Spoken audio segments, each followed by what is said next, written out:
Aí nós passamos da loucura internacional para a loucura nacional, né? E a loucura nacional é muito grande. Primeira coisa que eu queria falar é o seguinte: todo mundo viu a discussão aí dos economistas sobre o problema da responsabilidade fiscal. Antes de entrar na análise política da coisa,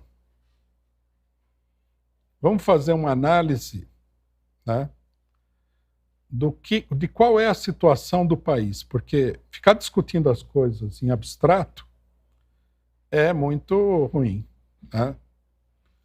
Não faz sentido nenhum. Vou mandar aqui para os companheiros da produção um gráfico que eu queria que eles colocassem na tela aí.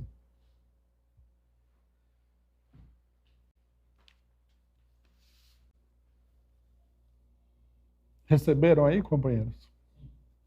Vamos botar esse gráfico na tela?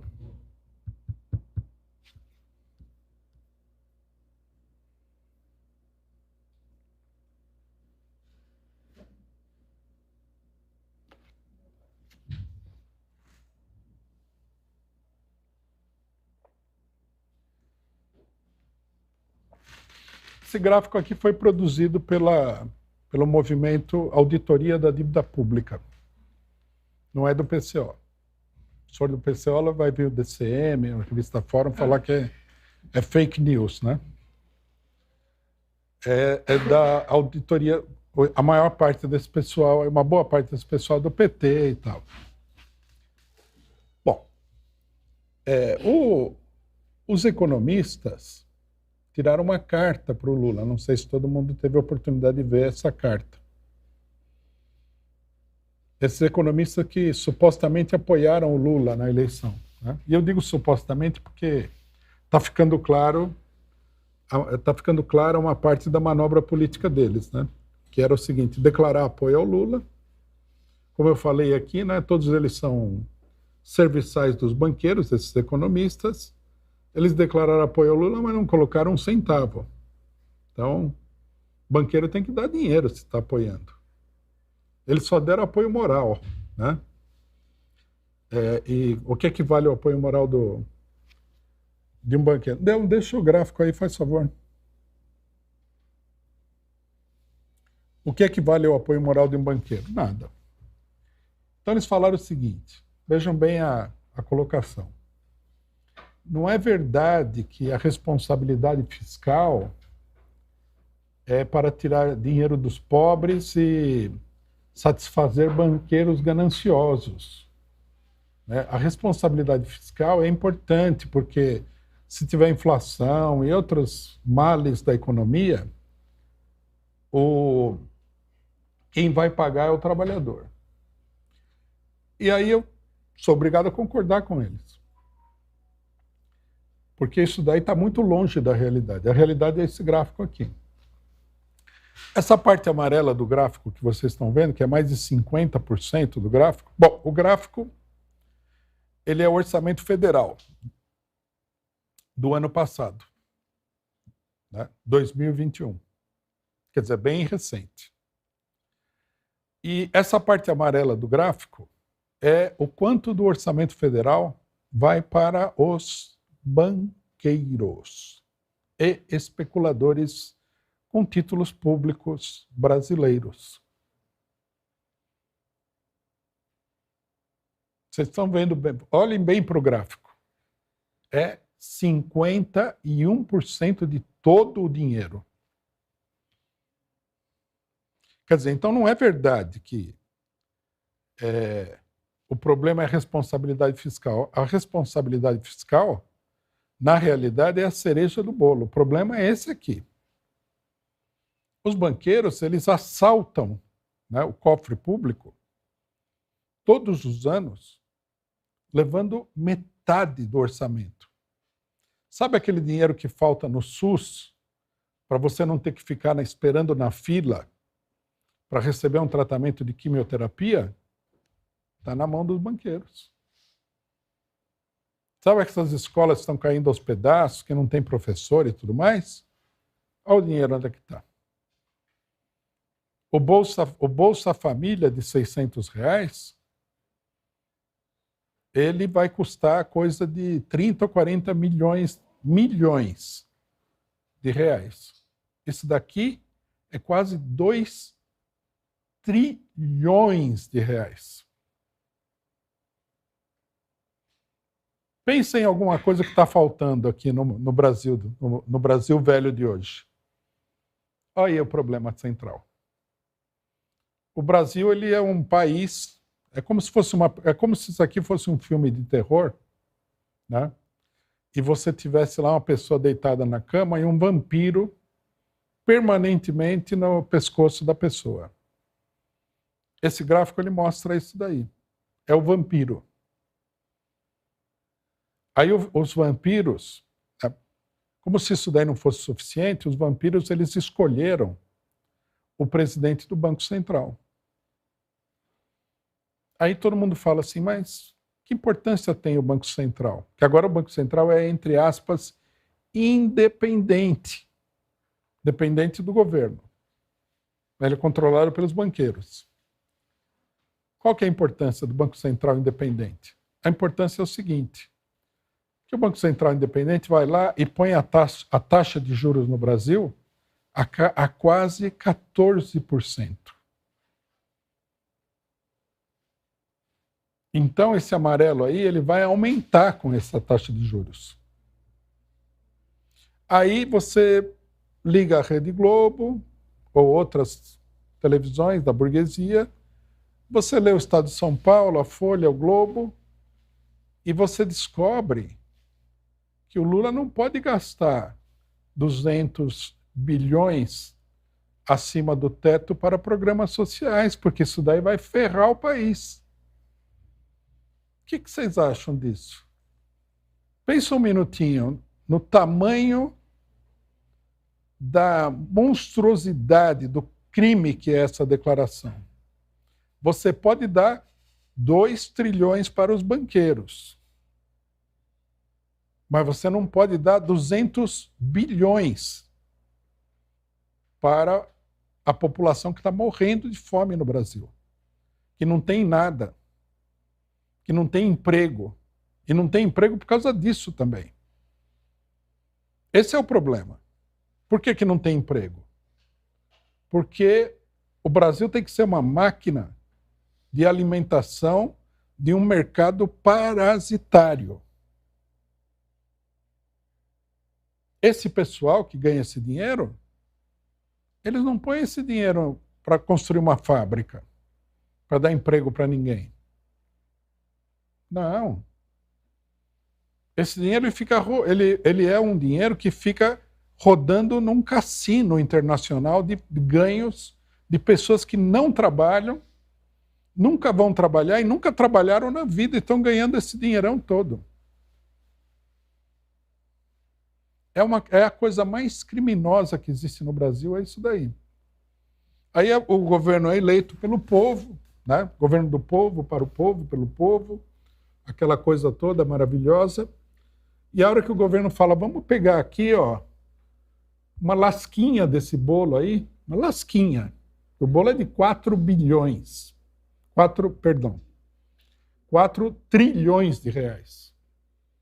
Se você falar, vamos gastar 200 bilhões, você pegou uma faquinha lá, você tirou um negocinho desse tamanho aqui. Toda a imprensa vai lá e fala, isso é uma irresponsabilidade, criminoso. Não pode ser, o Lula é um tonto, ingênuo, não sei o que lá, papapá. Mas o que está por detrás disso daí é isso aqui.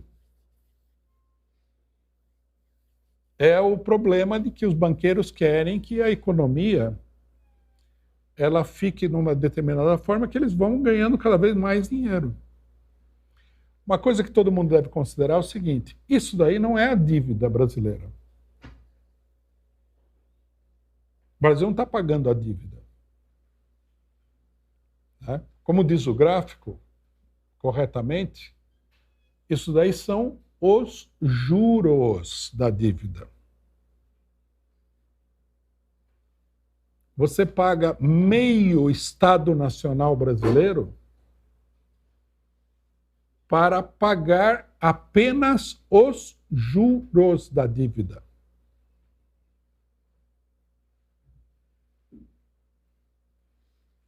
Como é possível isso daí? Um país inteiro trabalhando para sustentar uma minoria de parasitas que nunca trabalhou na vida.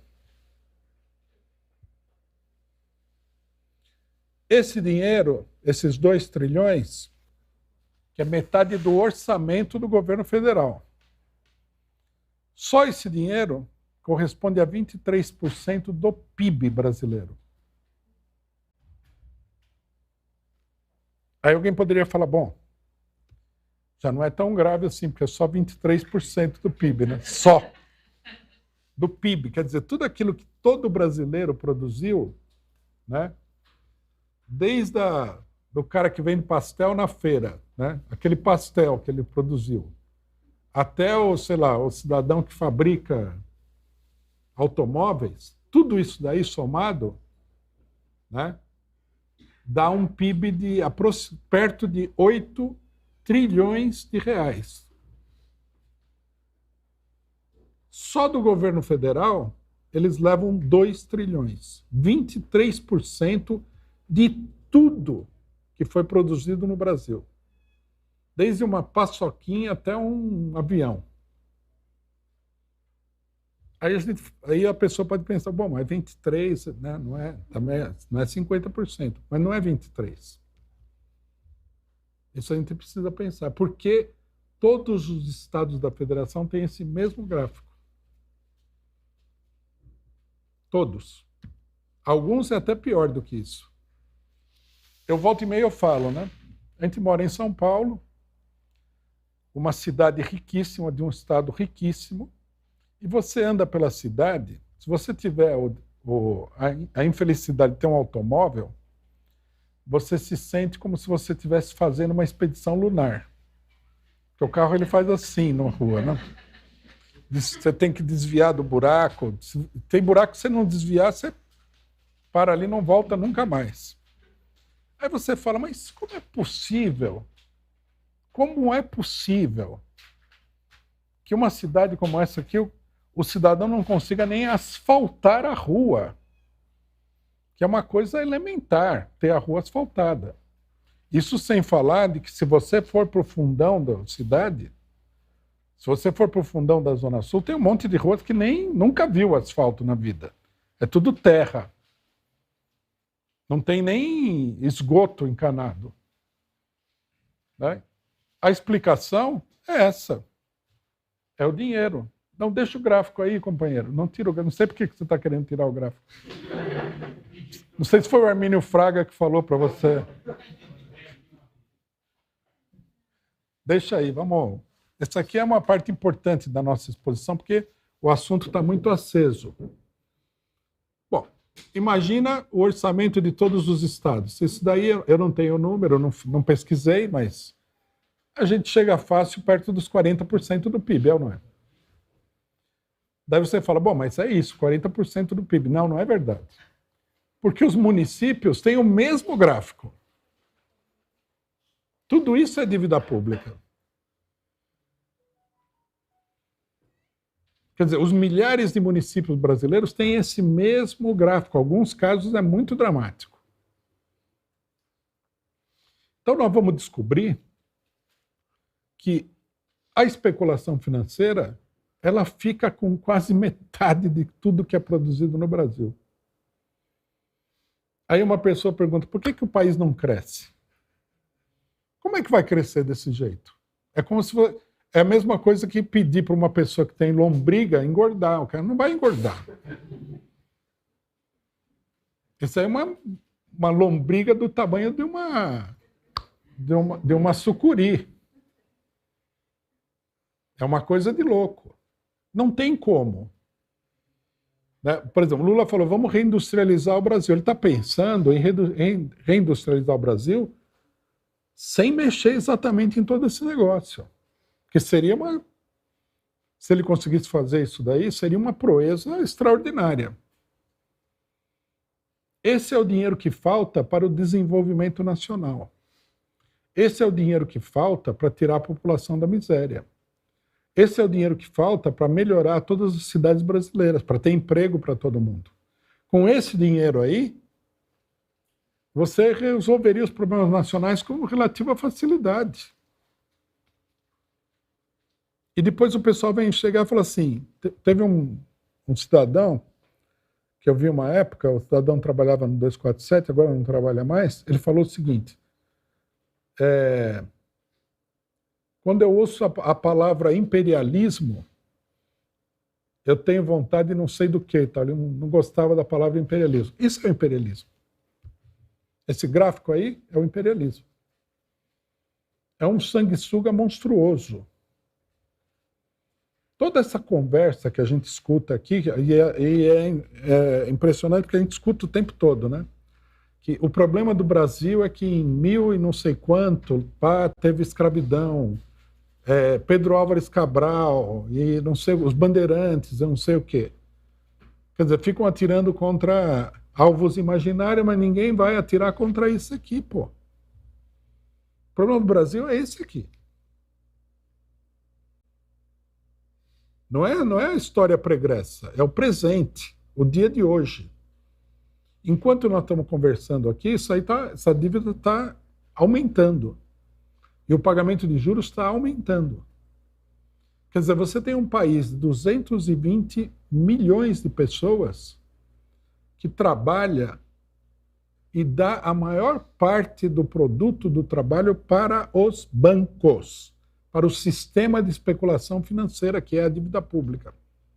Vocês vão, logicamente, encontrar alguns espertinhos que vão falar, não, mas a dívida pública não tem só banco, tem aquela velhinha que comprou um título do governo e tal. Não levem a sério, isso aí não é uma coisa séria de se falar. Esse sistema é dominado pelos bancos. Os bancos mantêm o Brasil pela garganta. Né? Pegaram uma mão de ferro aí, na garganta do Brasil, do povo brasileiro, e eles vivem dessa roubalheira indecente, criminosa. Quando eu escuto, né, um governo norte-americano falar em genocídio, dá vontade de vomitar, porque veja o que eles estão fazendo com o Brasil. O pessoal fala assim, não, veja, o governo Bolsonaro levou o pessoal à miséria. Tudo bem, o Bolsonaro é horrível. Mas não é o Bolsonaro, é isso aqui. O Bolsonaro também foi dominado por isso daí. E se deixou dominar, logicamente, porque ele não tem nenhuma política independente disso. A única coisa que ele fez, porque ele é mais malandro do que o PT e tem mais costas quentes, é que ele aumentou a dívida geral em aproximadamente R$1 trilhão, 800 bilhões. Isso aí ele fez. E ninguém falou nada, também é uma coisa para se lembrar, né? Porque eles só falam quando é a esquerda vai fazer programa social e vai dar dinheiro para a pobreza, não pode. Aí quando você fala que a pior coisa que existe no Brasil é o PSDB, a gente podia juntar o PMDB e tudo, o pessoal olha para você e fala assim, como assim o PSDB? Olha só, quem fez isso aí? Foi o Bolsonaro? Quem montou essa desgraça aí? Não. O Brasil trabalha para sustentar esses vagabundos que não é que nunca trabalham, nem sabem o que é trabalhar. A coisa mais impressionante do momento atual é que esse pessoal, eles estão tentando controlar o governo do PT. O Lula veio com uma proposta que a gente tem que dizer aqui muito claramente, que é o seguinte, é uma proposta moderadíssima, que é conseguir 200 bilhões de reais fora desse negócio aí para programas sociais. É a coisa mais moderada do mundo. E já começou uma verdadeira guerra contra o governo do PT. Isso aqui mostra o problema que nós temos aí. Por isso que nós falamos que a burguesia não queria o governo do PT. Porque eles não podem tolerar que um governo gaste 200 bilhões desses 4 trilhões aí para satisfazer necessidades urgentes do povo brasileiro. São uns criminosos. E aí aparece todo dia no jornal, porque o economista fulano de tal disse que não sei o quê. Os 3 economistas, né, que assim, se você juntar eles com o Fernando Henrique Cardoso, eles são os 4 cavaleiros do Apocalipse. Escreveram uma carta para o Lula explicando para o Lula que ele não pode gastar tanto assim. Vai querer gastar tudo isso. Na realidade, né, isso aí o Lula não vai conseguir fazer sem uma verdadeira revolução no Brasil. Era não pagar mais nenhum centavo para esse pessoal. Vocês já imaginaram quanto que eles já receberam? Isso daqui é um esquema, isso aqui é importante dizer, é um esquema de agiotagem. O cidadão te empresta R$1.000 e todo mês ele te cobra R$300 de juros. Em 2 anos, você pagou R$5.000 para ele. Quer dizer, o povo brasileiro, o Estado Nacional Brasileiro, já pagaram para essa gente mais do que o país deve. Mas acontece o seguinte, o sistema de agiotagem do mercado financeiro internacional é assim, você continua pagando, a não ser que você apareça com todo o dinheiro lá para quitar a dívida. Se você fizer isso daí, que eu vou dizer uma coisa importante para vocês. Se você fizer isso daí, aparecer com todo o dinheiro e for quitar a dívida, sabe o que vai acontecer com você? Você é assassinado. Os banqueiros contratam alguém aí e mandam matar você para você não pagar a dívida. Porque não existe melhor negócio do que esse aqui. Isso daqui é uma coisa de verdadeira... É um escândalo. É uma coisa impensável, mas acontece. Já faz muito tempo isso daí, né? E o pessoal não se dá conta. Quando acabou a ditadura, a dívida pública brasileira já era grande, né? Era principalmente a dívida externa. Aí o Celso Furtado, que é um economista burguês, mas progressista, né? Né? Já morreu. Ele escreveu um livro onde ele falou o seguinte: para o Brasil continuar se desenvolvendo, ele precisa de um capital para investir no seu desenvolvimento. Coisa mais óbvia de todas. E ele falou o seguinte: a poupança brasileira, quer dizer, o dinheiro que o Brasil produz acima daquilo que ele gasta é grande. Só que vai para garantir o serviço da dívida. Então você não consegue investir, por isso o país não vai sair do chão.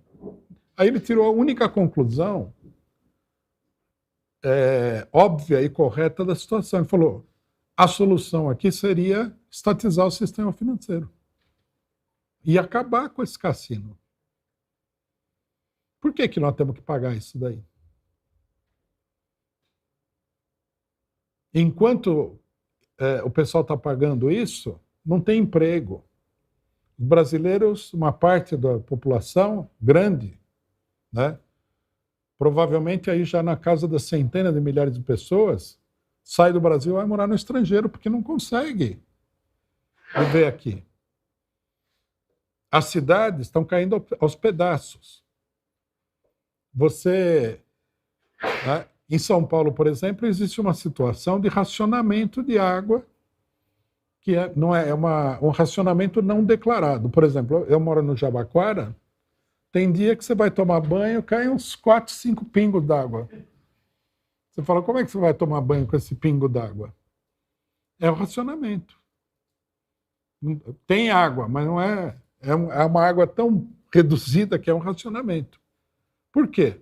Porque não existem obras para você ter, né, o suprimento de água necessário para uma cidade como São Paulo. Então tem que, um dia corta num bairro, outro dia corta no outro e assim vai.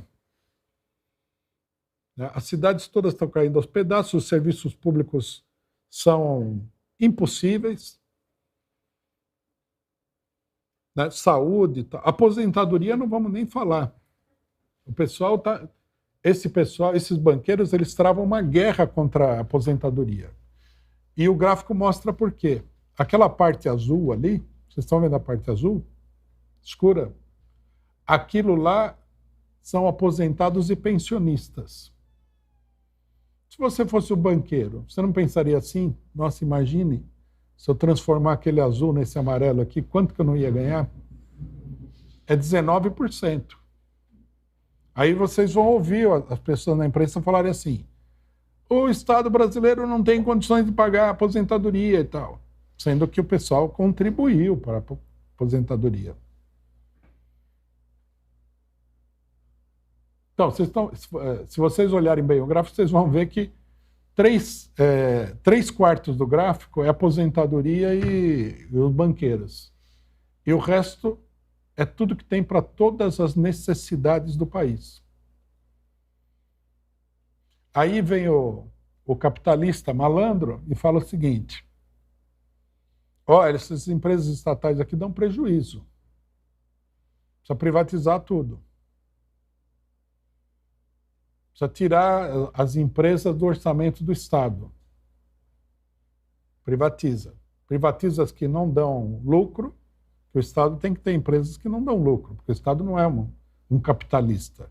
O Estado é a organização administrativa e política do país. Aí eles ganham lá. Né? Tem que privatizar tudo para eles poderem engolir aqui, sei lá, 80% desse orçamento. Agora, vocês imaginem quantos países têm condição de pagar 4, 5 trilhões de reais por ano para os bancos.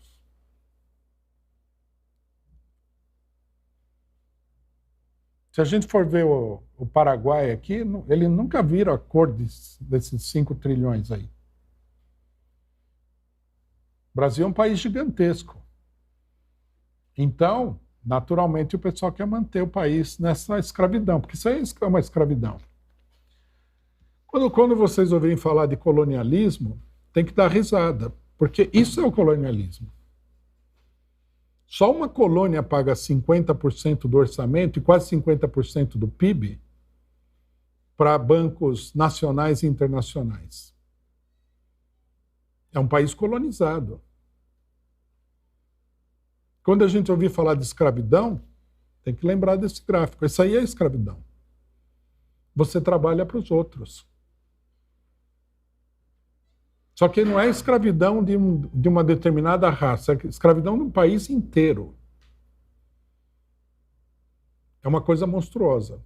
Se a gente pegar aqui o número de pessoas que sofrem com isso daqui, são milhões no Brasil inteiro, são dezenas de milhões. Num certo sentido, são quase todos os 200 milhões, com exceção da grande burguesia.